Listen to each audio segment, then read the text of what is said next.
पति अपनी पत्नी को लेकर आया।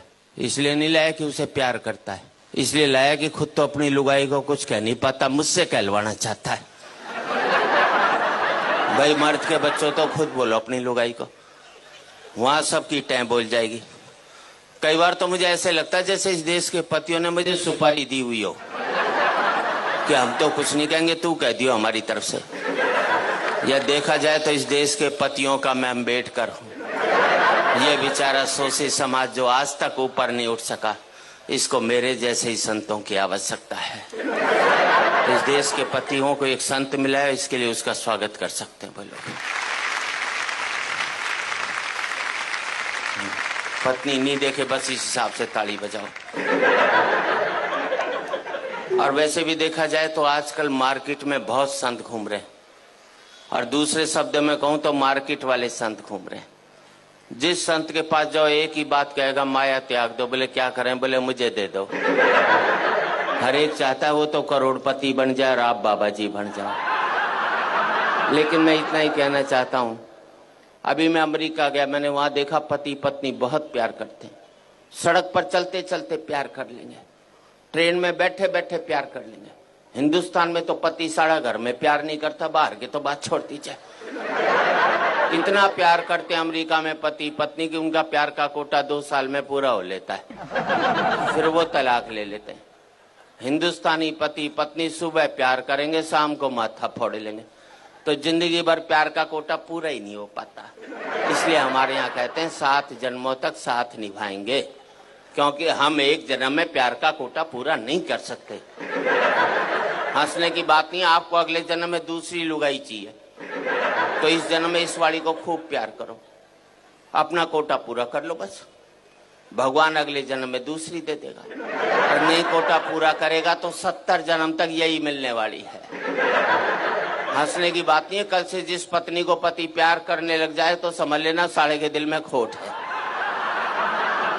वो चाहता ही नहीं कि अगले जन्म ये। मैंने तो टेक्निकल बात बता दी। अच्छा, मैंने रिसर्च की कि इस देश में पति पत्नी से डरता क्यों? हमें जितनी भी ताकतें मिलती हैं सब औरतों से मिलती हैं। पैसा चाहिए लक्ष्मी जी के पास जाओ, बुद्धि चाहिए सरस्वती जी के पास जाओ, ताकत चाहिए दुर्गा जी के पास जाओ, आदमी के पास छोड़ा क्या? मेरे समझ में नहीं आया। हमारे शंकर भगवान विष्णु भगवान बिल्कुल खाली बैठे, एक पावर नहीं दोनों के पास में, जिसे कहते हैं ना मिनिस्टर विदाउट पोर्टफोलियो। इसलिए एक जाकर बेचारा पहाड़ पर बैठ गया, और कपड़े भी कितने दिए पहनने को, देखो इसे, गले में सांप और डाल दिया। थोड़ी कसर बची थी तो जटा से गंगा और निकलवा दी ठंड के अंदर, पीने को मांगा तो विष पिला दिया। ऐसे में आदमी तांडव नहीं करेगा तो क्या बांसुरी बजाएगा भाई? सीधी सी दूसरे को शेषनाग पर लिटा दिया, वो भी समुन्द्र में दूर दूर तक पीने का पानी भी नसीब नहीं हो सकता। अच्छा, दोनों बेचारे आपस में रोना भी नहीं रो सकते कि एक पहाड़ पर बैठा एक सागर में लेटा है, वरना दुखी पति आपस में बात करके मन हल्का कर लेते हैं। एक हमारी जान को आ गया करवा चौथ का व्रत, पता नहीं लुगाई कब तोड़ दे।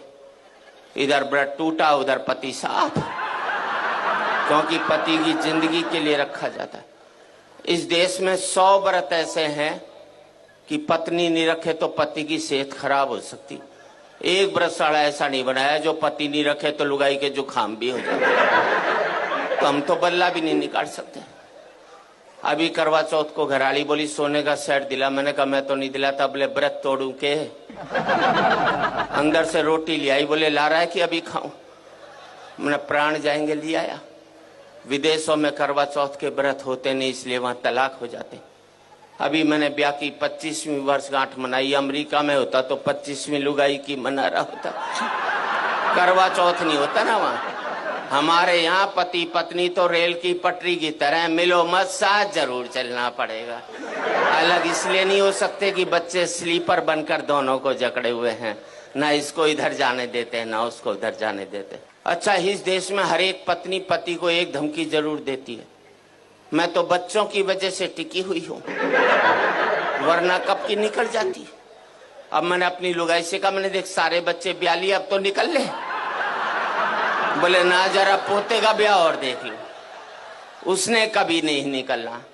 और मैं आप सबसे एक ही बात कहना चाहता हूं, जिन परिवारों ने ये बच्चों के स्लीपर मजबूत रख लिए वो पति पत्नी इकट्ठे रह गए, जिनके ये स्लीपर कमजोर हो गए वो पति पत्नी भी अलग अलग।